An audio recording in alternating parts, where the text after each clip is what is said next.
Стюардесите от правителствения самолет награбиха треньора на ЦСКА Димитър Пенев при завръщането на отбора от Либия. Вчера армейците се прибраха след 6-дневно турне и победа в турнира в Бенгази. Преди да хване полета за България, ЦСКА беше изпратен с пищна церемония от либийците, на която присъстваха и техни държавници. Как Димитър Пенев видя ситуацията в Либия? Впечатлили се от стотиците калашници по улиците и какво мисли за арабската пролет. Светослав Иванов и оператора Валентин Василев поговориха с стратега в Бенгази минути преди отпътуването на отбора. Вижте.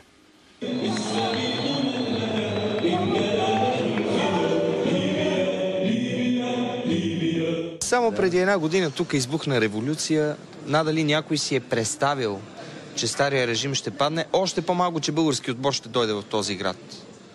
Как ви се стори Либия на вас? Всичко е възможно. Кой век сме вече, всичко е възможно да бъдем и преди война, и след война, не само в тази страна. Как ми се стори? Аз съм минал на много етапи и съм работил, и краткотрайни дни съм пребивал в арабските страни.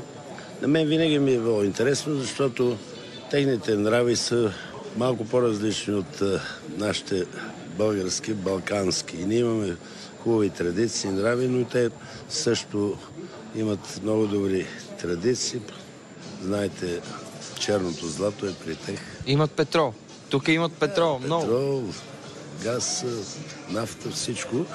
Виждам учудващо и за мен, че след една такава война хората все пак с голяма надежда, гостоприемни, внимателни към нас. В момента, когато пътуваме към стадионът, виждаме в отделни страни на магистралите разрушени сгради. Това всичко е минало през войната, а и жалко за толкова на този етап, в това време, след 2000 година, да има война, да има все още, и то нагледно. Само единствено ми направи впечатление охраните, които по магистралите, които са съвсем обикновени служители, но...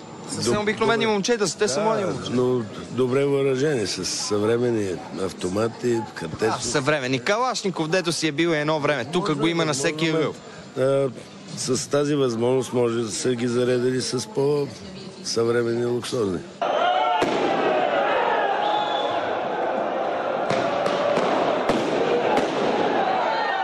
Вие не разбрахте, обаче церемонията по награждаването започна с една песен, в която се пееше "Къде е Кадафи, къде се крие Кадафи". Прави ли бяха да убият Кадафи по този начин, според теб? Не мога да вземам отношение по този въпрос. Той е техен личен, държавен. Няма не един случай в много страни се е получавало. Избива се ги диктатори. Да.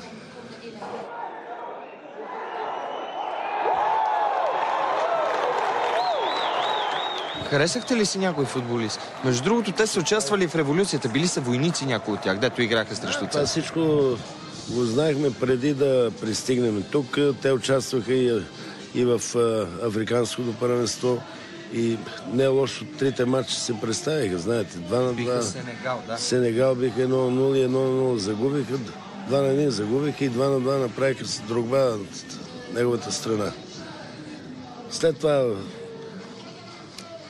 отиват в армията и преди да започне този турнир, преди поканата, те вече месец, по-малко от месец са в тренировки, но не е организирано. Повече е желанието да покажат, че футбола съществува в Либия, и най-вече ми направи впечатление, че много деца, младежи, организирано, нови стадиони се правят за тях много бързо, и правим веднага сравнение с нашата страна.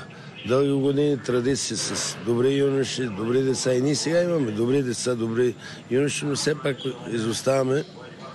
Вие интересувате ли се как се развиват нещата по света?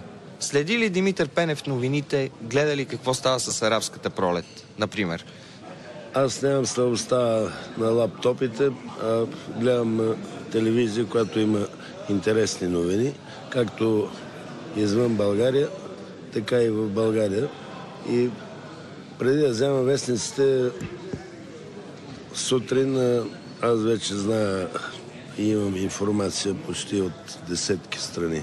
Но тая арабска пролет, интересно ли е? Какво се случва в Либия? Изненадаме малко, защото все още и тук е хладно времето. Дали още войната не е изстинала, или пък северните ветрове нахлуват и през тази топла страна.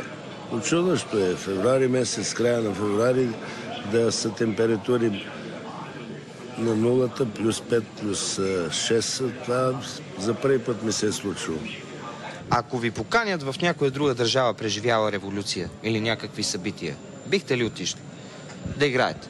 Ако имаме възможност и стига да нямаме ангажимент в шампионата, естествено трябва да съчетаваме с футболната игра. Футболистите мрънкаха ли, между другото, някой от тях тук?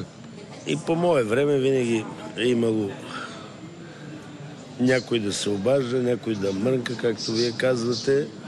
Но така е. Спорта в живота е така. Най-вече колективният спорт